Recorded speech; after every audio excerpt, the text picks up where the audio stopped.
अगर ये आवेशित कण है, आयनित कण है, अगर स्थिर होते हैं तो इलेक्ट्रिक फील्ड का कारण बनेंगे, और अगर ये गतिशील होते हैं, क्या होते हैं बेटाओ, गतिशील होते हैं, तो ये मैग्नेटिक फील्ड का कारण बनेंगे।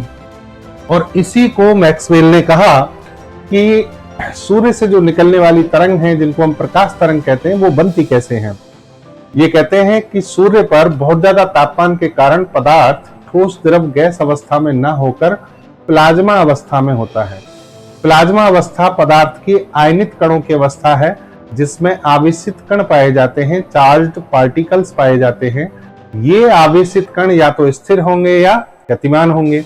स्थिर अवस्था में जब ये कण होते हैं, आयनित कण, तो ये एक शक्तिशाली विद्युत क्षेत्र पैदा करते हैं, और जब ये गतिशील अवस्था में होते हैं तो ये शक्तिशाली चुंबकीय क्षेत्र उत्पन्न करते हैं।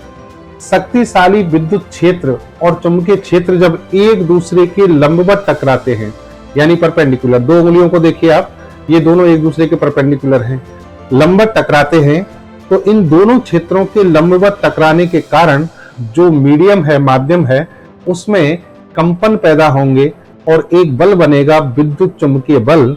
विद्युत चुंबकीय बल के कारण जो तरंग उत्पन्न होगी वो इन दोनों के लंबवत होगी, और उसे कहेंगे विद्युत चुंबकीय तरंग। तो न्यूटन जिसको कह रहे थे कि प्रकाश कणीय प्रकृति का है, हाइगन कह रहे थे तरंग प्रकृति का है, डी ब्रोगली कह रहे थे दोहरी प्रकृति है।